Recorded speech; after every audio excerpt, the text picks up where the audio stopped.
Why, if it isn't my underclassman, Cyno. What a pleasant surprise it is to see you in Mondstadt during the Windblume Festival. Greetings, Lisa. Though I'm sure you've been aware of my presence in Mondstadt for some time already. Oh dear, looks like you've seen right through me. But I was in no hurry. I knew we'd see each other sooner or later. Yes. It's just as Professor Cyrus said. Shared aspirations always have a way of bringing people into each other's orbit. He always has such a poetic way of wording things. I suppose that's the one respect in which I've taken after him. While in your case... Yes, it's his wit and eccentricities that have left their mark on you. I'm not sure that describes me very aptly these days, given that I'm now the General Mahamatra. Still, if we're going to talk about ways with words, I think my deadpan humor is far superior than our professor's. Is that so?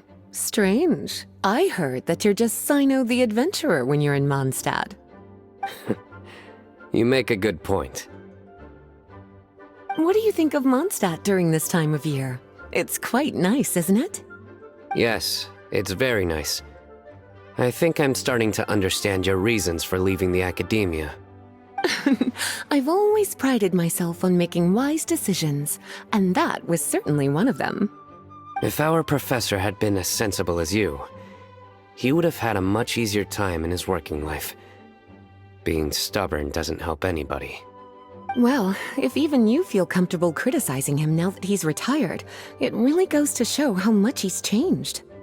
Stubbornness is an all-too-common vice among scholars. I hope that never rubs off on you. I'm always happy to see you visit Mondstadt and experience the feeling of freedom for yourself.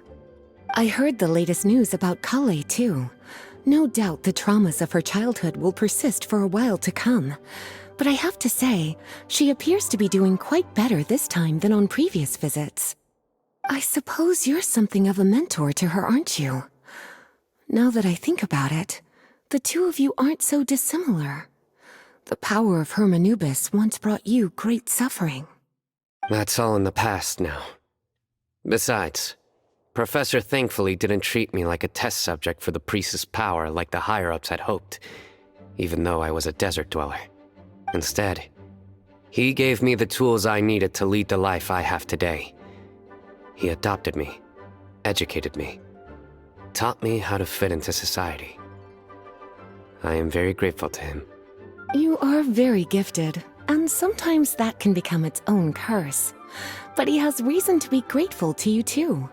Without you as his son/student, he may have never changed his stubborn ways.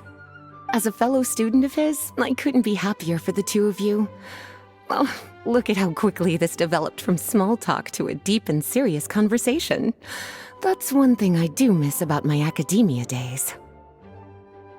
By virtue of being another of his students, you are as much a part of Professor's family as I. It's perfectly natural for a daughter to inherit her father's conversation style. If you say so. I suppose that means I get to call you baby brother from now on. I'd rather you didn't. Yes, there's the baby brother I remember.